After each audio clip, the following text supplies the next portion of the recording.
As we know, one of the themes of physiology is structure function relationship. That means we have to study structure first in order to understand their function.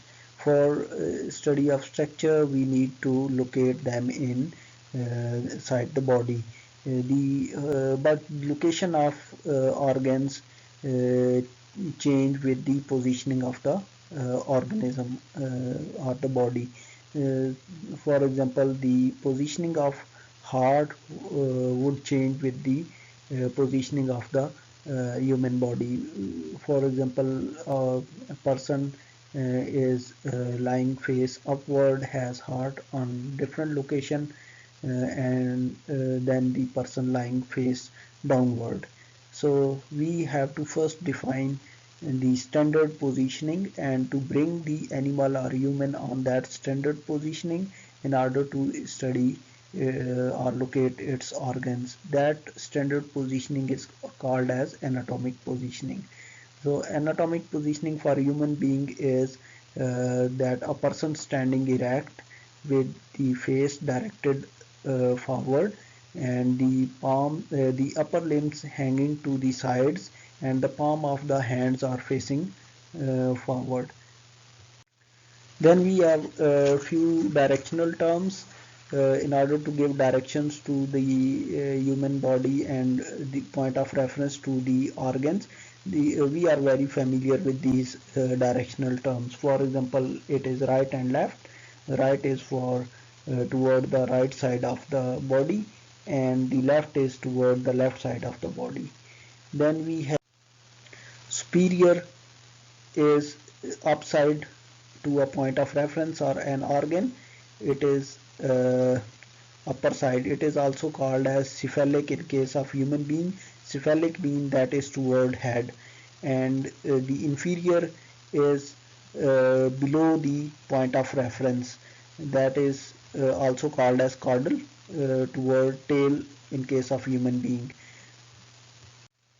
We give reference. For example, we can say the elbow is superior than wrist, but the fingers they are inferior than the wrist. Then we have two terms that are proximal and distal. Proximal mean in proximity, that is near. So the structure that is near to the point of reference is called as proximal, and the structure that is away from the point of reference is called as distal. For example, elbow is proximal to the shoulders, but the wrist they are distal to the shoulder. We have two other terms that are anterior and posterior. Anterior mean anything that or any part of the body that enters in new environment first. In case of human being, anterior is also called as ventral, because ventral mean in body in animal body where there is a cavity that is called as vent. So the ventral mean the cavities. For example, the cavities in the head, the brain, they are also called as ventral or ventricles. The ventricles are also in heart. So ventral is the cavity. In this case, it is referred to the abdominal cavity. So anterior, the organs that are entering in the new environment first are also the ventral side. It is the ventral direction because it is toward, in case of human being, it is the abdominal cavity. So it is also called as ventral or anterior. And then another term is posterior. It means that is behind, and the organs that will enter into new environment after or late. So they are also called as dorsal. Dorsal means dorsum, and dorsum means with reference to the backbone. There are two other terms that are medial and lateral. Medial mean anything that is toward the middle of the body is called as medial, and lateral mean that is away from the middle of the body or point of reference. So we can say the kidneys are lateral to the backbone, and heart is medial to the backbone. There are two other terms like superficial and deep. Superficial mean any organ that is near to the surface, and deep that is away from the surface or it is internal. For example, the skin is superficial to muscles and the lungs are deep to the ribs. In case of tetrapods, the animal that are walking on four legs, there are few differences in terms. For example, anterior in this case is also called as cephalic because anterior is the body part that are entering in the new environment first. They are toward head in case of tetrapods, and the posterior, the organs that are entering new environment at last, they are also called as the caudal because they are toward tail.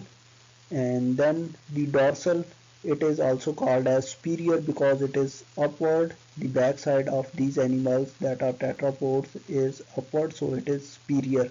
And the ventral side, that is toward the belly side, it is also called as inferior because it is downward, it is lower. So there are these differences. Sometimes we give reference to the organ to flat imaginary surfaces passing through the body. These imaginary surfaces, they are called as planes that are passing through the body. A plane divide or section the body, making it possible to look inside and observe the body structure. A sagittal plane run through the body and separate it into right and left of the organism. So sagittal mean an arrow, the arrow that can split body into right and left portions. A mid-sagittal is the plane that can cut body into equal right and left portions. A parasagittal means a plane that cuts unequal. It is not going through middle of the body. It is cutting body into left and right but in unequal portions.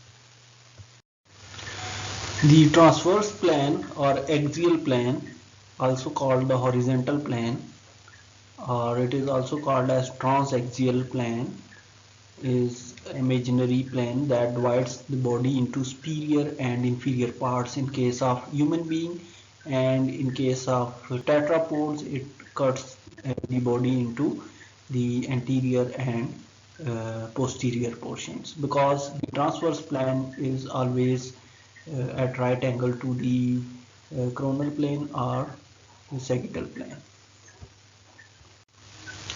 It is also at right angle to the length of the body or the organ. The animal body is made up of two main components, the central components and the peripheral components. The central components of the animal body are or central parts are head, thoracic and abdominal cavities. The peripheral parts of the body are limbs that are the arms and legs in case of human being. The abdomen is sometimes divided superficially into quadrants that are the four portions by two imaginary lines. One line is horizontal and another is vertical. So these lines, they are cutting abdominal cavity into four portions, that is right upper quadrant, right lower quadrant, left upper quadrant and left lower quadrant. By using these quadrant we can locate organs easily. We can see here if the animal or human being is in anatomical position, then the appendix is located in right lower quadrant and most of the liver is located in right upper quadrant. Sometimes the abdominal cavity is also divided into 9 portions by using two vertical and two horizontal lines. These portions are called as right hypochondric region, right lumbar region, right iliac region, and epigastric region, an umbilical region, a hypogastric region, left hypochondric region, left lumbar region, left iliac region. So these region, why they are given these names? Because hypochondric mean hypo mean below, chondric mean the cartilage. So this region is below the cartilage of the ribs. So this region is called as right hypochondric region. Then there is left hypochondric region, that is toward left of the ribs. The chondric mean cartilage. So it is below cartilage of the ribs. And then there is epigastric region. Gastric mean stomach. This region is above stomach, so it is called as epigastric region. Then there is right lumbar region. This region is near the curve of the abdominal cavity, so it is called as right lumbar. And so there is a left lumbar region because it is near to the lumbar vertebrae of the spinal cord. And then there is right iliac region. Ilium is the portion of the intestine, so this region is near to ilium, so it is called as right iliac region and left iliac region.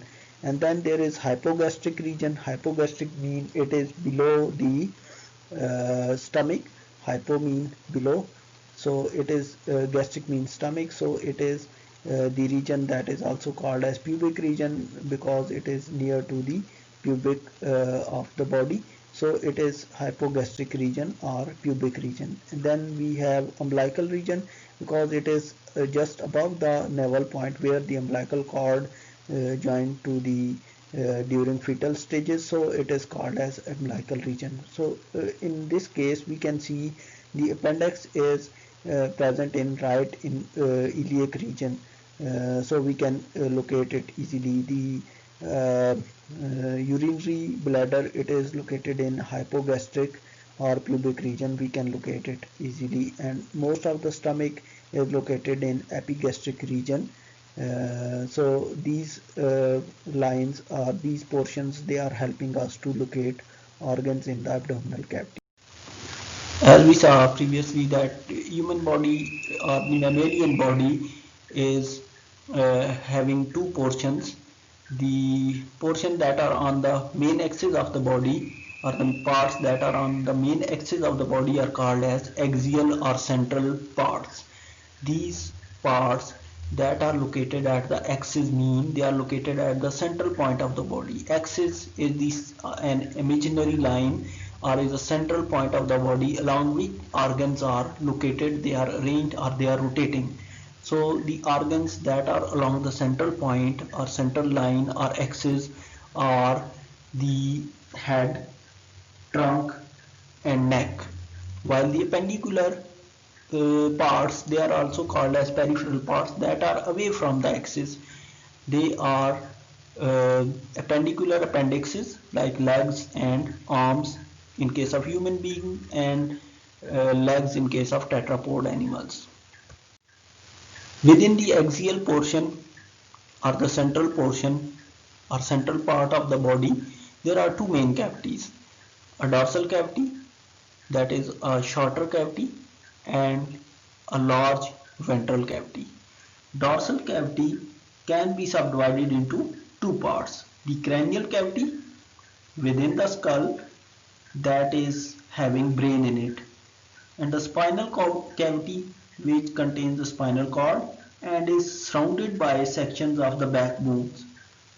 These sections are also called as vertebrae. The ventral cavity consists of thoracic cavity and an abdominopelvic cavity. Before going in detail to these cavities, we have to understand the difference between these cavities, that is the thoracic cavity, abdominal cavity or abdominopelvic cavity, cranial cavity, spinal cavity and the body cavity. These cavities are not body cavities. The body cavity is called coelom or it is pseudocoelom.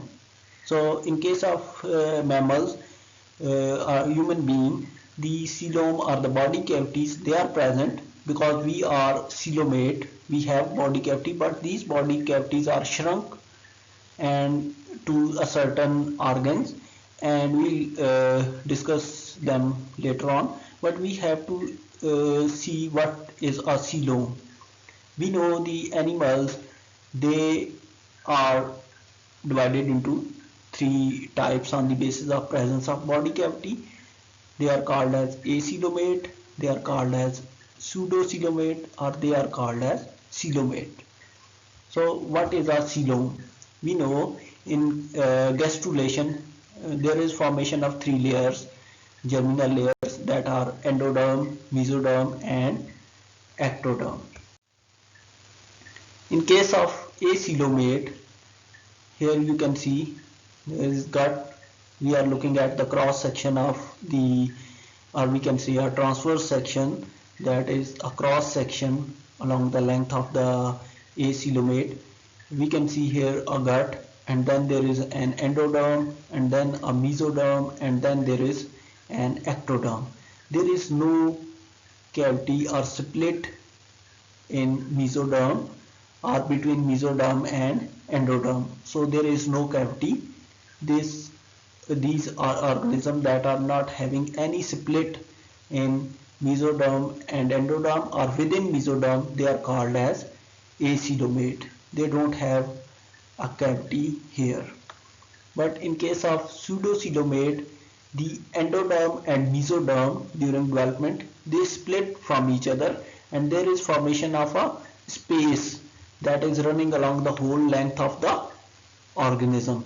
So this cavity, it is called as, that is between endoderm and mesoderm, and it is by the formation of split between endoderm and mesoderm. So it is called as a pseudocoelom. Pseudocoelom means a false coelom, a false cavity. And in case of true cavity or coelom, in case of coelomates, the mesoderm, it splits during development, and half of the mesoderm, it remains toward stick to endoderm, and half of the mesoderm gets stick to the ectoderm, and there is formation of cavity between these two layers of mesoderms. Because this cavity is lined by the mesoderm on both sides, so it is called as a true coelom or coelom. So there is definition of coelom. It is lined by mesoderm at the two sides, so it is called as the true coelom, and the organisms, they are called as coelomate. And in case of pseudocoelomate, the coelom or the cavity, body cavity, is lined by mesoderm only on one side, and on the other side it is the endoderm. So it is called as a false body cavity. And in case of acoelomate, there is no split, so they are called as acoelomate or without coelom. So these cavities, they are not represented by these thoracic, abdominal, cranial or spinal cavity. They are something different. We will study them later on. So we can say these cavities that are thoracic, abdominal, cranial and the spinal cavities, they are vents. They are called as spaces in the body, but they are not body cavities, because they are not lined on both sides by mesoderm, and they cannot be called as pseudocoelom because they are not lined by on one side by mesoderm and on other side by endoderm. They are something different. They are just vents or spaces in the body, and the cavities, body cavities, they are something different. We can say these are cavities, but they are not body cavities. They are vents. So in these diagrams we can see dorsal body cavity. As we described previously, that the axial organs that are along the axis of the body, these organs, they have two main body cavity, two cavities, that are the dorsal cavity and the ventral cavity. A dorsal cavity here is represented by a yellow color. It is divided into cranial cavity and a spinal cavity that is housing spinal cord. and the cranial cavity is containing brain. And the ventral cavity, it is divided into a thoracic cavity and then an abdominopelvic cavity. Abdomen and pelvic, because they don't have a physical uh, barrier between abdominal cavity and pelvic cavity, so it is sometimes called as abdominopelvic cavity. But sometimes it is also divided into two cavities, that is abdominal cavity and a pelvic cavity. Even within the brain, there are various vents or cavities. As we said previously that vents are cavities. So these vents are present in brain in the cerebral hemispheres, also in the brain stem, and they are continuous into the spinal cord. These vents are spaces or cavities in brain. They are also called as ventricles. So these ventricles, they are going into from cerebral hemisphere, they are going into spinal cord, and they are fluid filled spaces or cavities. That fluid is called as cerebrospinal fluid, because this fluid is continuous from cerebrum to the spinal cord, so it is called as cerebrospinal fluid. There are mainly four ventricles. The largest of those are called as lateral ventricles. Lateral ventricle mean they are lateral to the central axis of the brain. Here is the central axis, the central point, and these ventricles, they are in cerebral hemisphere. We know there are two portions of cerebrum, one on right and one on left. These two portions, they have cavities in them. These cavities, they are filled with fluid. These cavities are vents. They are called as lateral ventricles. We can say they are first and second ventricle. So these are the two ventricles that are present. These are the largest ventricle. And then there is a third ventricle, and this ventricle is at the level of the hypothalamus. And then there is a fourth ventricle. It is at the level of the cerebellum or medulla oblongata. And then this fourth ventricle is connected with the central canal of the spinal cord. So fluid is produced in these ventricles by the cells that are the supporting cells, that are non-neuronal cells in these cavities. This fluid is called as cerebrospinal fluid and is helping in distribution of nutrients and gases and neurotransmitters. It is acting, or we can say it is reciprocal of the blood, because blood is not directly in contact with these brain parts. So it is this cerebrospinal fluid is working as blood. Here we can see the thoracic cavity and abdominopelvic cavity in detail.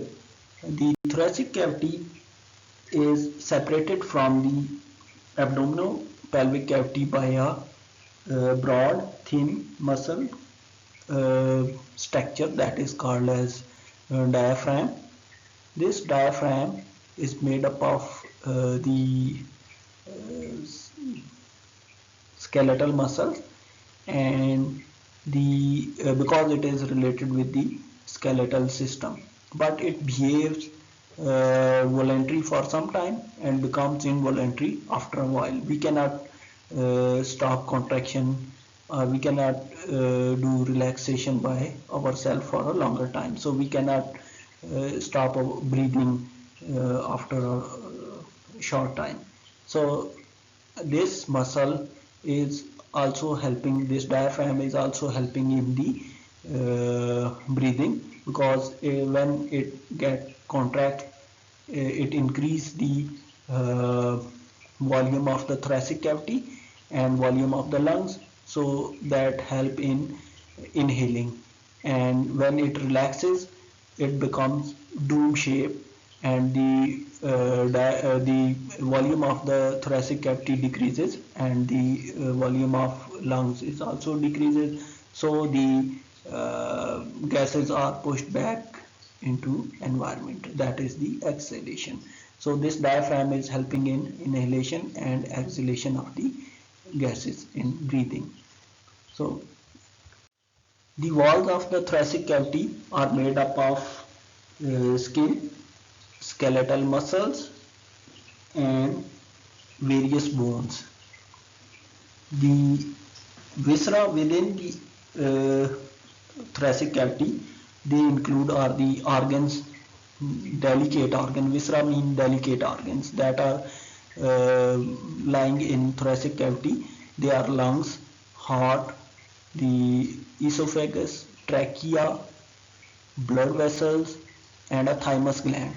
Thymus gland is a gland that is related with the immune system. It is part of lymphatic system. It is releasing, it is also part of endocrine system. This thymus gland helps in the maturation of T cell. We know there are three main types of blood cell. We know they are erythrocytes, they are leukocytes and thrombocytes. Leukocytes are the white blood cells.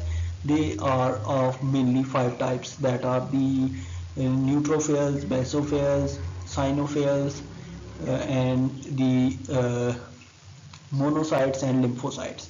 The lymphocytes, they are of 2 main types, that are the T cells and B cells. T lymphocytes and B lymphocytes. So they are given name on the basis of the place where they get mature. All the blood cells, they get originate in bones, and then the T lymphocytes, they come and reside in thymus gland to get mature. So the thymus gland is part of immune system. It is also releasing a hormone that is called as thymosin. It helps in the maturation of the T lymphocyte. We know the B lymphocytes, they release antibodies. The T lymphocytes, they are phagocytic. So the T lymphocyte, they get mature in thymus and are under the thymus, and then they help in defense system by their phagocytic activities. This central region of the thoracic cavity, that divides thoracic cavity into left and right portions.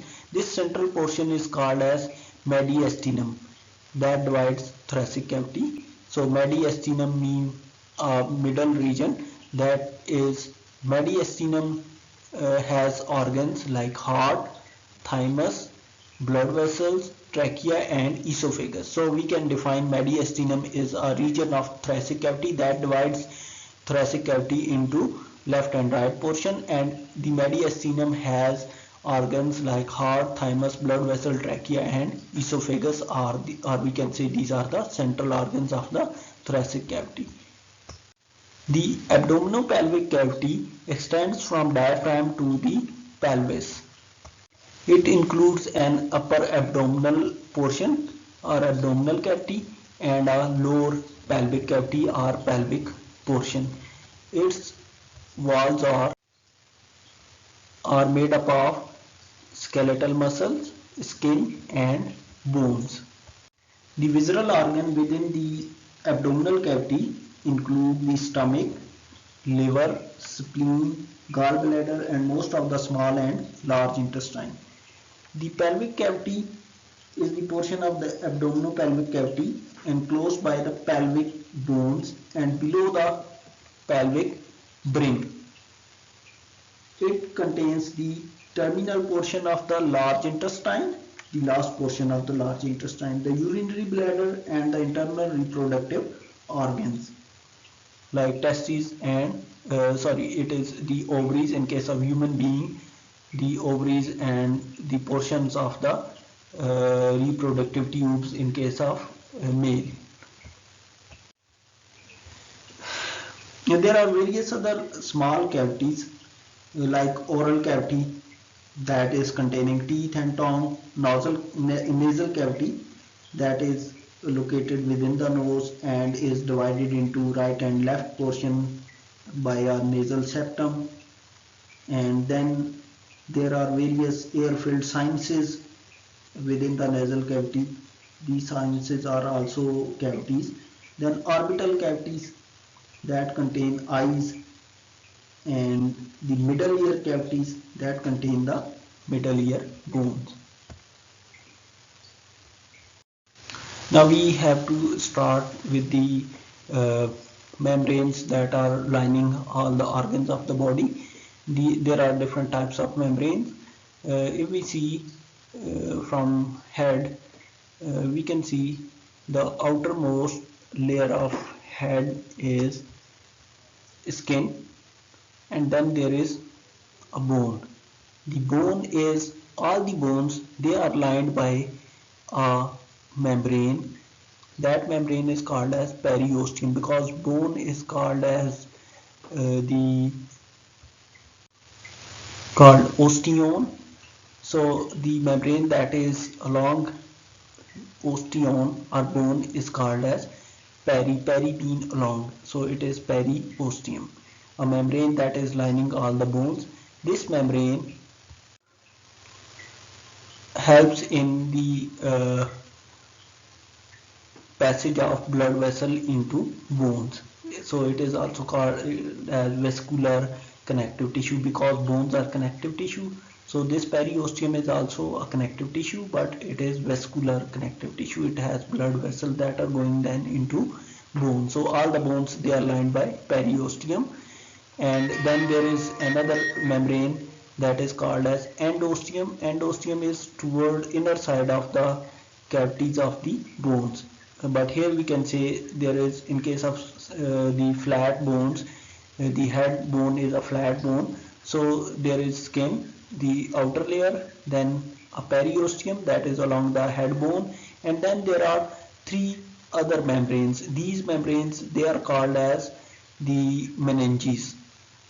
So these membranes, they are meninges, they are dura mater, arachnoid, or pia mater. As we said, the bone is having a periosteum. It is also present here, but here it is not shown.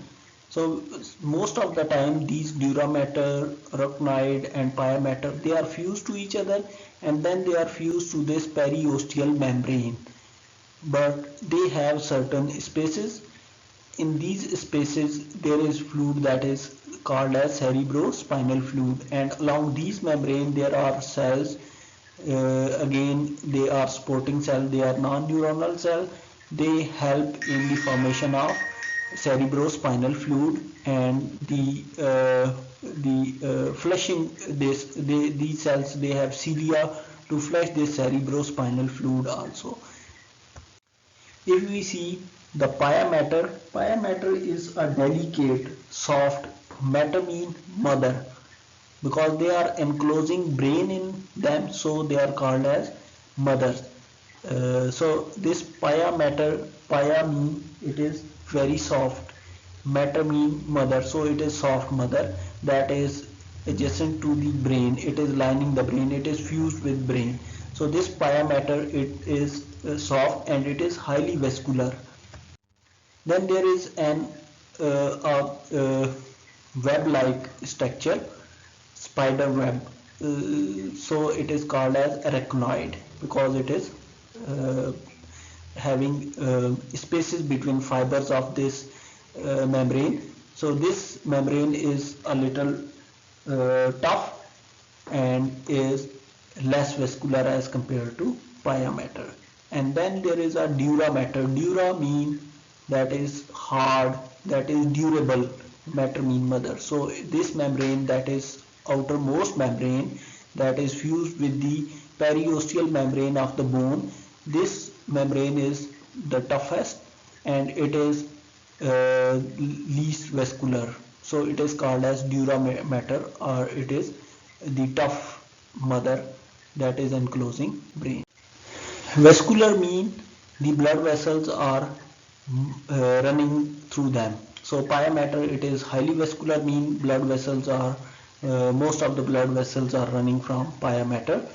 And the dura mater, it is least vascular, mean it has less blood vessels in it. So these membranes, they have certain spaces between them that are the normal spaces. These spaces, they are called as sinuses. So between these sinuses, blood, we can say cerebrospinal fluid is running. But sometimes some pathological conditions or injury can cause larger sinuses between these membranes, and there could be damage to these blood vessels that are running through pia mater and arachnoid. So this damage may be called as the hemorrhage in brain, and it is called as brain hemorrhage. It is different than other hemorrhages. Hemorrhage means breakage of blood vessel. It can occur anywhere in body, but when it occurs here in brain, it is called as brain hemorrhage. Due to some injuries, the dura mater, it gets separate from the membrane of bone, that is periosteum. So this space is called as epidural because this space that is produced is above dura mater, so it is called as epidural hemorrhage.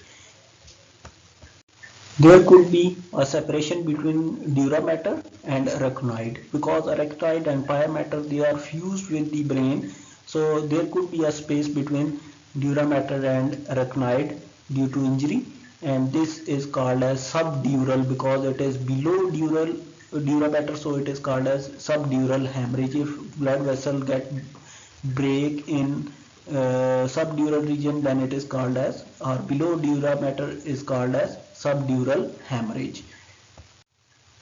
The cerebrospinal fluid is present in subarachnoid spaces. Subarachnoid spaces are between arachnoid and pia mater.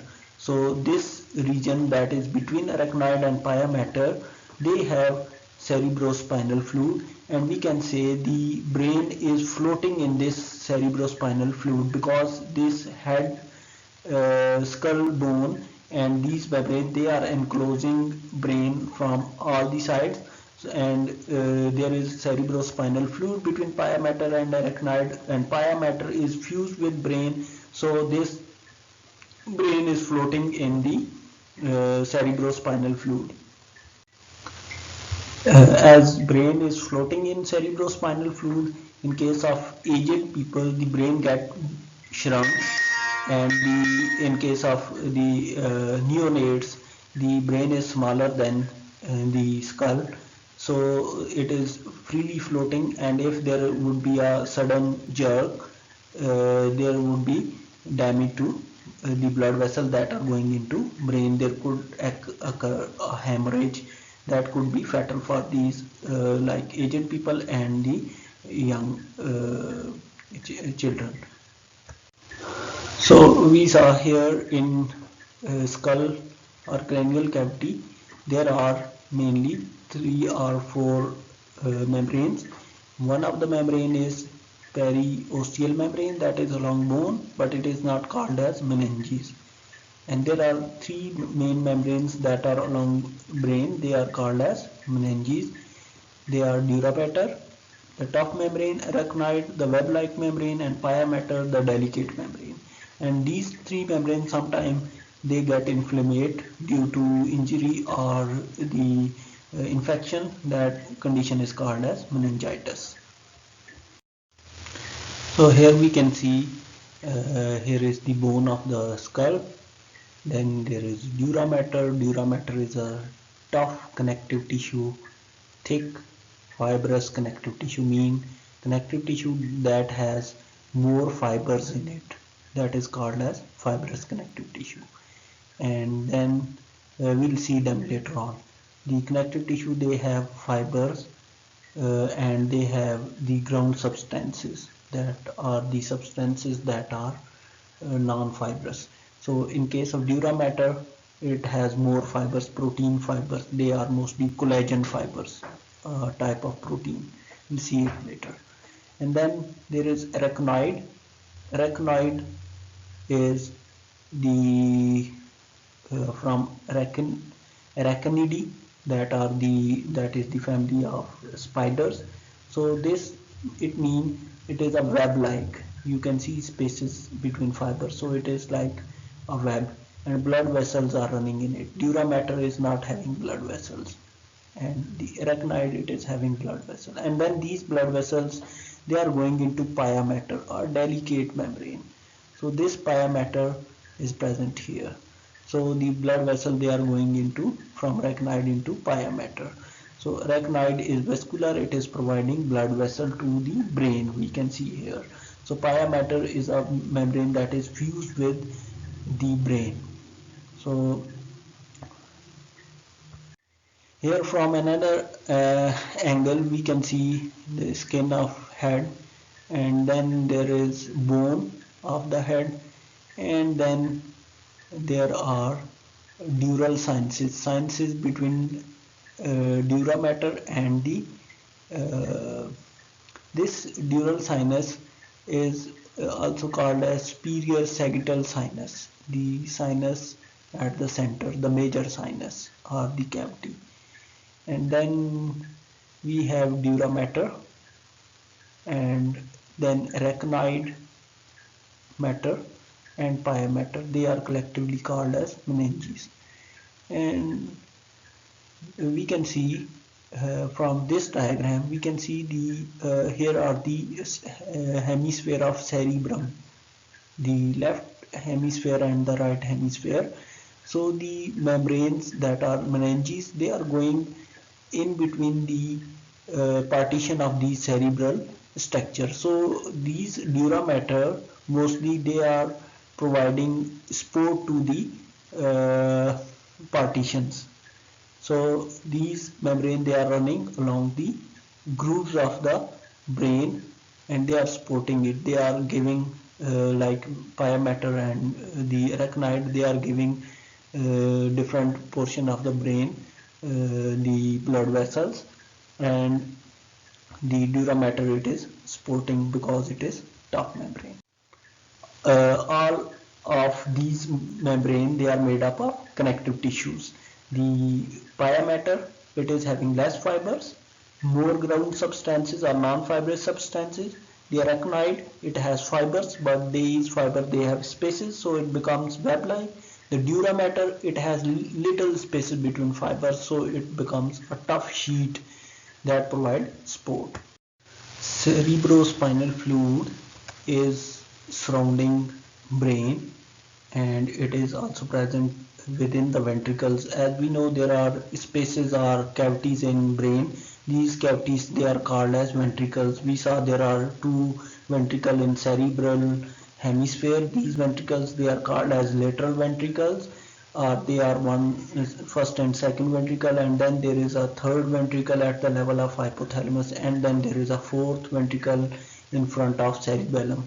These ventricles, they are filled with cerebrospinal fluid, and then they are in connection at the level of third ventricle. They are in contact with the subarachnoid space, where there is cerebrospinal fluid surrounding whole brain. As we said, the brain is floating in cerebrospinal fluid. From the cerebrospinal fluid is surrounding all the central nervous system. It is surrounding, we know the central nervous system is made up of brain and spinal cord. So the cerebrospinal fluid, it is surrounding brain and spinal cord. It is produced in the cerebral hemisphere, that is in the lateral ventricles, and in third ventricle, in fourth ventricle, and then it is going deep into the spinal cord. So there are certain type of structure that are producing this cerebrospinal fluid. How it is produced and where it is produced, we have to see. Here we can see there are spaces like the subarachnoid spaces. They are filled with these dotted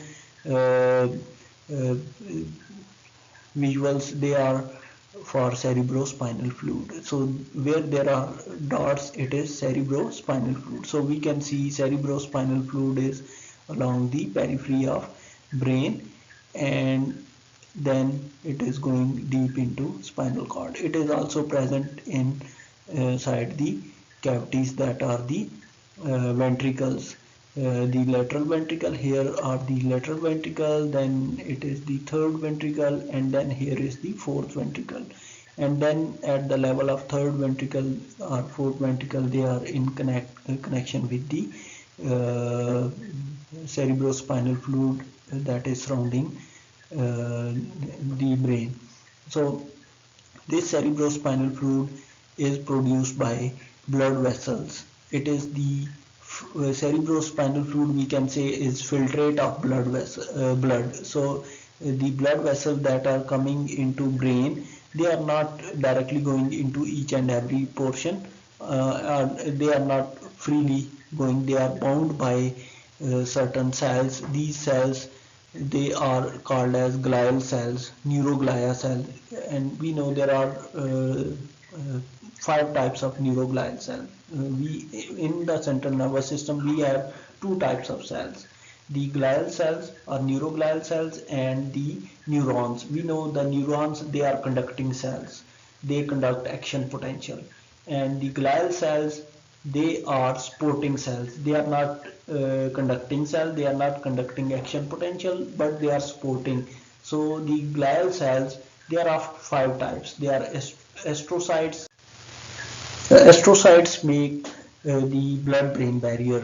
They are covering all the blood vessels that are going into the brain. So they are not allowing the passage of material directly into the brain tissue, because the brain tissue, they are delicate. So there is a certain type of arrangement, special type of arrangement. In other parts of the body, the blood vessels, they directly exchange material with the body parts or tissues, with the interstitial spaces. But in case of brain, the blood vessels, they are covered by special types of cells. These cells, they are called as astrocytes. So astrocytes are making blood brain barrier. They are covering all the blood vessels going into the brain, and they allow certain material to pass into the brain tissue and not allow other.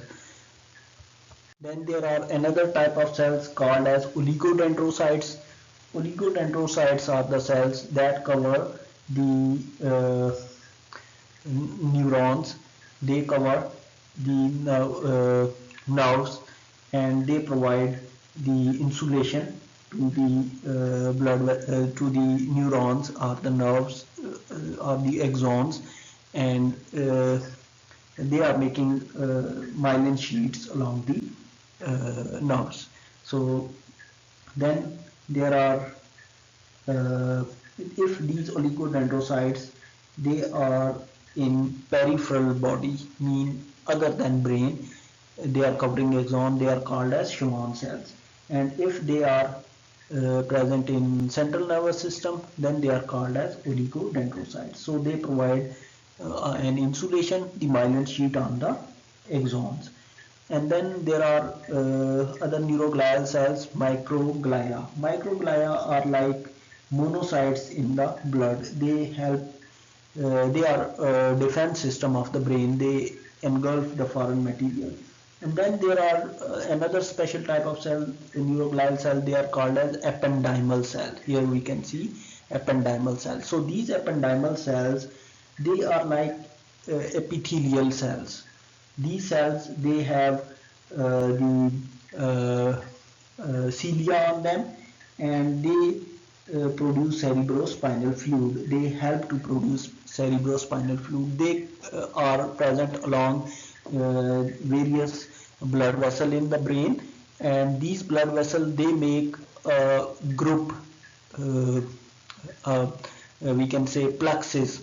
So plexus are the groups of the blood vessels or capillaries. So these plexus, they are present in the perivascular spaces, and they are also present in the ventricles.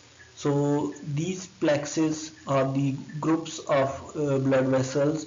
They are lined by special types of neuroglial cells that are called as ependymal cells. So these ependymal cells, they help to filter out plasma of the blood and into the spaces, into the ventricles, into the these spaces along, that is the subarachnoid space, and they also because these cells that are ependymal cells, they also have cilia on them, so they help to push cerebrospinal fluid.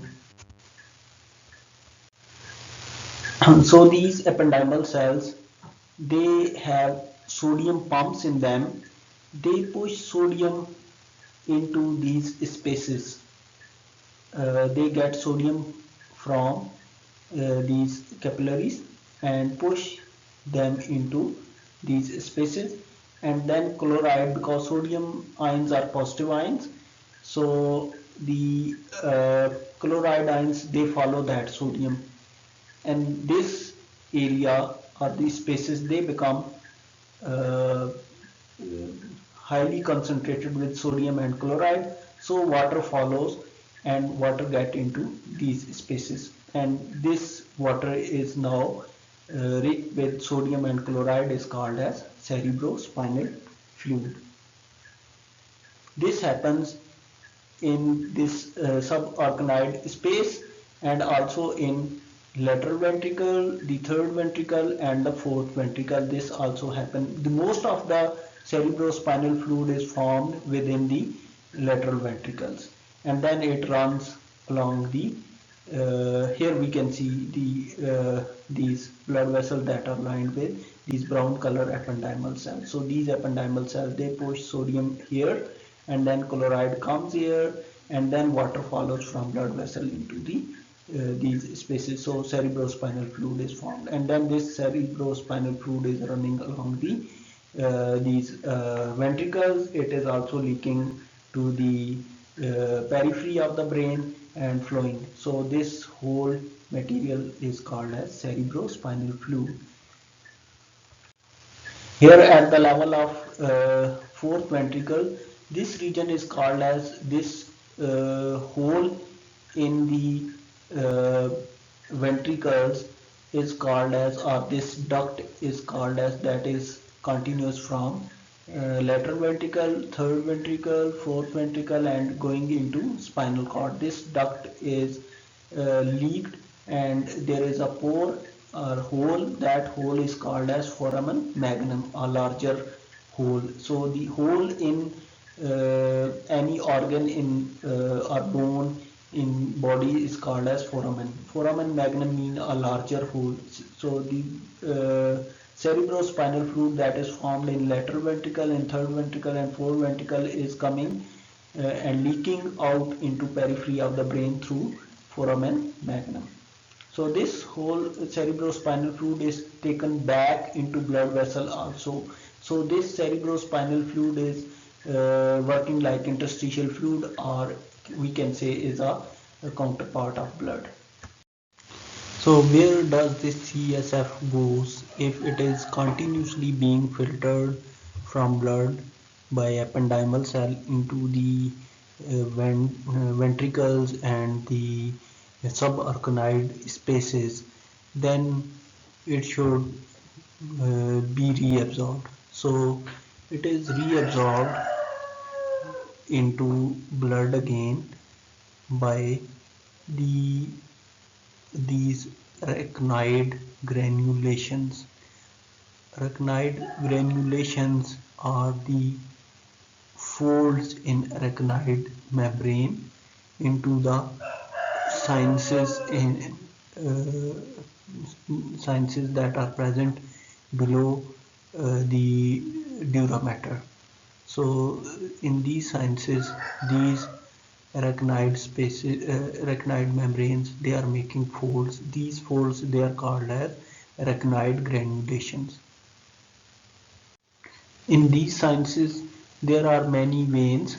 So the cerebrospinal fluid that is flowing in subarachnoid space, that is below arachnoid, goes into these arachnoid granulation and then get absorbed into the veins present in the dural sinuses and is reabsorbed. Here we can see the nervous tissue is made up of two types of cells. The neuronal cells are neurons, or conducting cells that conduct action potential, and they have distinct type of structure like dendrite, axon, and they sometimes have myelin sheet cell bodies. And the non-neuronal cells, they are called as neuroglial cells. They are also called as supporting cells. They are not neurons. They are non-conducting. They are not conducting action potential. So these cells, as we said previously, they are astrocytes that are present along blood vessels that are going into blood, into brain and the spinal cord. They are making blood-brain barrier because they are not allowing the blood vessel to be in direct contact with the nervous tissue. They screen everything going into the nervous tissue or neurons. And the other ones we said they are ependymal cell. Ependymal cells are actually the cells present in the subarachnoid space and in the uh, um, ventricles, that are lateral ventricle, third ventricle and fourth ventricle. These cells, as we see, they have the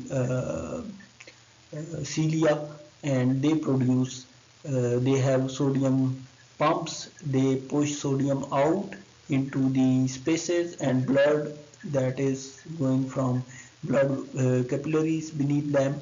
So the plasma from that blood also passes into the spaces to make cerebrospinal fluid, and then these cilia, they push that cerebrospinal fluid and circulate it throughout the ventricles into spinal cord and along the periphery of the brain in subarachnoid space. And then oligodendrocyte, as we said, they may be Schwann cells or oligodendrocyte Schwann cells when they are covering the axon in or nerves in the peripheral body, not in central nervous system. And they are called as oligodendrocyte when they are covering axons in the uh, uh, in central nervous system. They are called as oligodendrocytes. And in case of, there are microglial cells. These microglial cells are like monocytes. They are the defensive cells. They are phagocytic cells, and they provide disinfection to the brain or nervous tissue. As we saw in brain, the brain is protected by three membranes that are called as meninges: the pia mater, dura mater, and arachnoid. And cerebrospinal fluid is circulating in brain, in ventricles, and in the subarachnoid spaces. And this cerebrospinal fluid is working as blood because it is distributing nutrients in different parts of brain. It is maintaining temperature of the brain. It is providing oxygen to brain and taking waste material and carbon dioxide back into the blood. Similarly, in case of abdominal, pelvic and thoracic cavities, there are membranes. These membranes, they are collectively called as serous membrane, and these membrane, they are protecting the organs. They are maintaining their temperature, maintaining their positioning, and they are providing them support and help them to cope with the injuries, the physical shocks. So these membranes present in thoracic cavity and abdominal pelvic cavity, they are called as serous membrane. Serous membranes are made up of mesothelium, that is the epithelial tissue, and beneath this mesothelium there is a basal membrane, that is non-living material that is secreted by these mesothelial cells. And then there is another layer of tissue that is called as connective tissue. This connective tissue has the uh, blood vessels.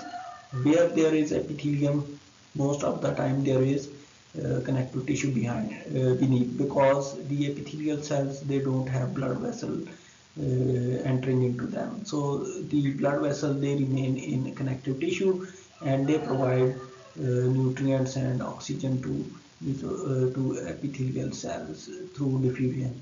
So the serous membrane has three components. Mesothelium is epithelium, basement membrane or basal membrane, it is non-living material with which the cells are attached, and connective tissue, a thin layer of connective tissue. So if we see where the serous membrane and how they are present, we can see, we can imagine that the serous membrane, it is like a balloon, and then the organs are inserted like a fist into this balloon, and when we insert organs or fist into balloon, it become double layer. So in case of balloon, it was the mesothelial cells were inside, they were present inside, and outer was basal membrane, and then outer was connective tissue. But when organs were pushed into this membrane, it became this balloon became like double layer. Now the mesothelial cell, they are toward inner side on both layers, and then on the outer side on the both layers there is the basal membrane and then the connective tissue. So outermost is connective tissue here, and the innermost is the mesothelial cells. These mesothelial cells, then they release a fluid that is called as serous fluid. So that serous fluid is circulating in this space between two mesothelial layers. These two mesothelial layers are given name. For example, the this layer that is lining the organ, this layer is called as visceral layer because it is enclosing viscera the delicate organ, so it is called as visceral layer or visceral serous membrane. And the layer that is away from the organs, it is toward the body cavity, because here would be the body wall. If it is, for example, thoracic cavity, here would be the body wall. So the layer that is toward body wall is called as the parietal, that is away. So this parietal layer is away from the organ. So these two layer, parietal layer of serous membrane and the visceral layer of serous membrane, and then there is a cavity between them. This cavity is filled with serous fluid.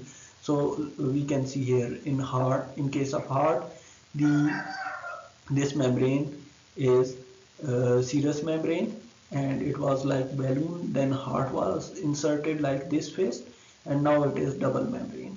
And this membrane, we know well, it is called as pericardial membrane, and then it is again having two layers, the parietal pericardium, that is outer layer, and the visceral, that is along heart or inner pericardium, and in between them is pericardial cavity, and this cavity is filled with serous fluid. Now it is called, in case of heart, it is called as pericardial fluid. Why it is called as pericardium? Cardium mean heart, peri mean around, so this membrane is around heart, so it is called as pericardial membrane or pericardium.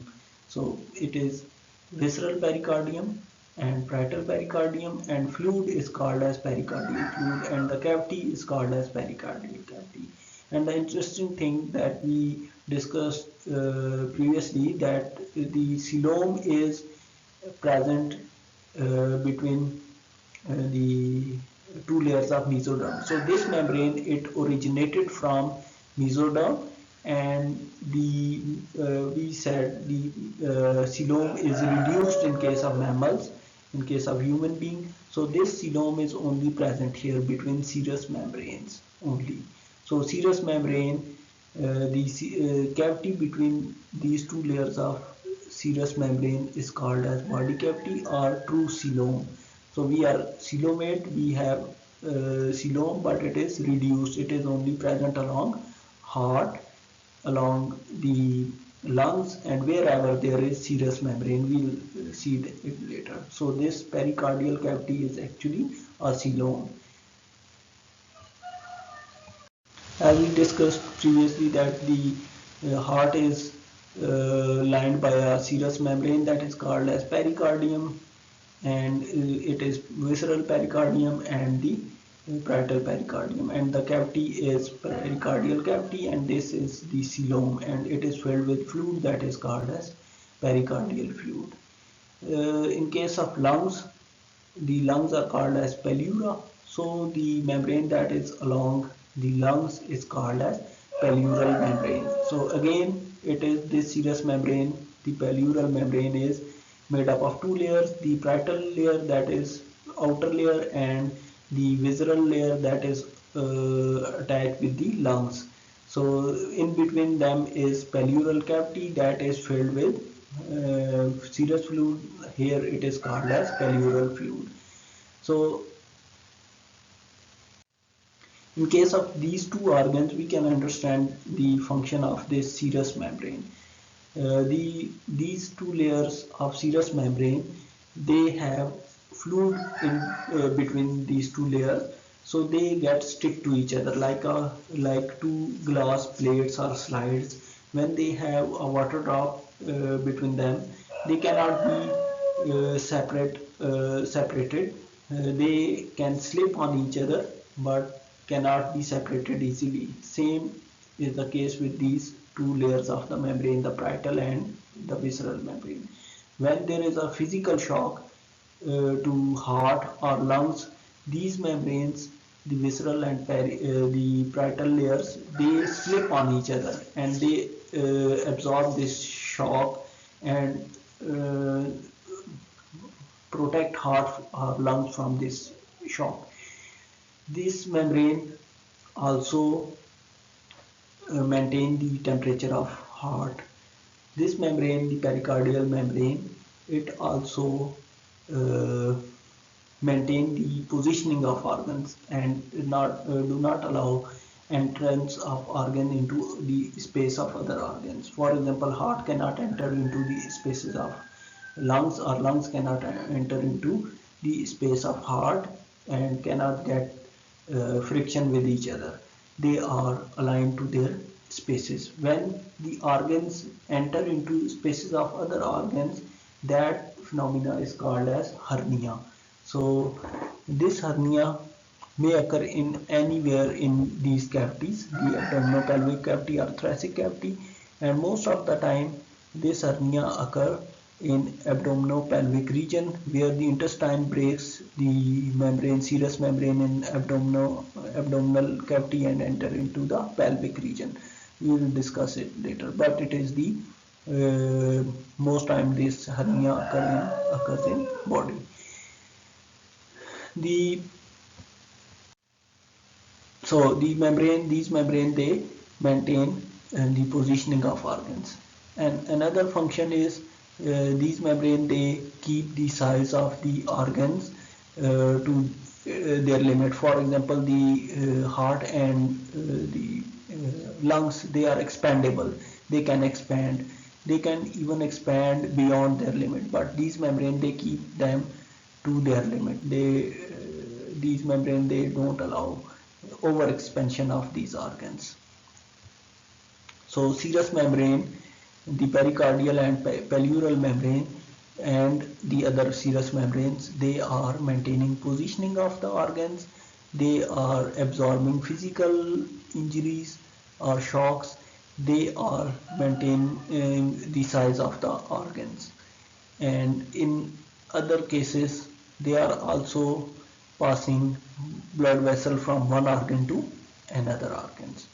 For example, in case of the serous membrane that are present in the abdominopelvic cavity, these serous membrane, they are called as peritoneal membrane.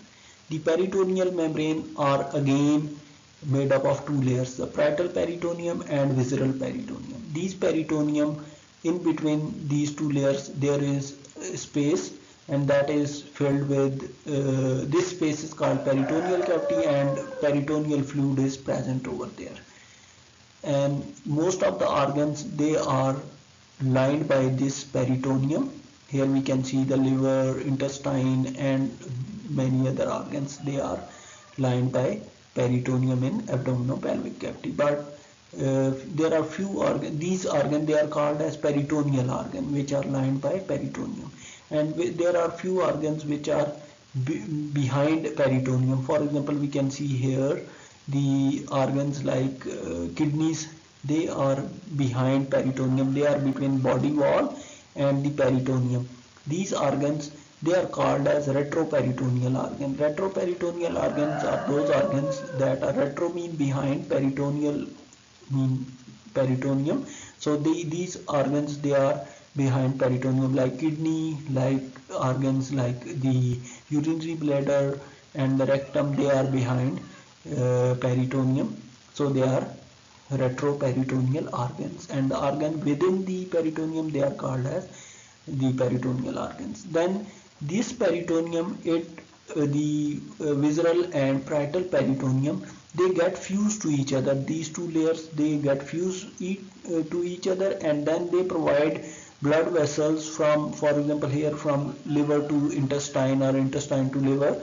So these two layers, they when they get fused, they are called as mesenteries.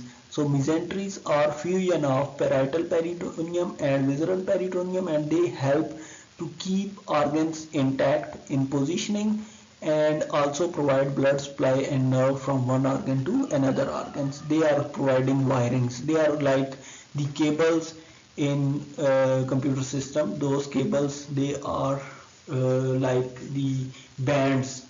In those bands, the strips, the various wires, they are running, so that these wires, they are protected. They are not they don't get break easily, and if they were present freely, then they would be broken easily.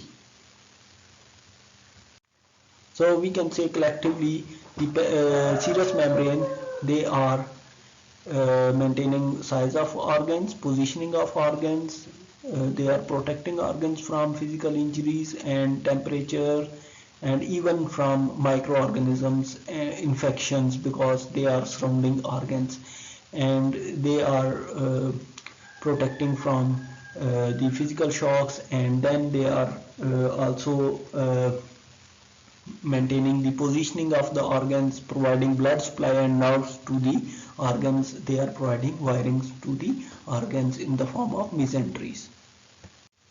And we can see here the peritoneal membrane is present along the organs in abdominal pelvic cavity. The pericardial membrane is along heart. The pleural membrane, that is again serous membrane, and it is along lungs. And these are double membrane. All these membranes are double, the parietal and visceral, and in between them is the cavity. This cavity is actually coelom. So coelom is very reduced. It is only present between these two, parietal and visceral layer, and because these membrane, they were originated by split from mesoderm, and this cavity is originated by split of mesoderm. So these cavities, they are coelom.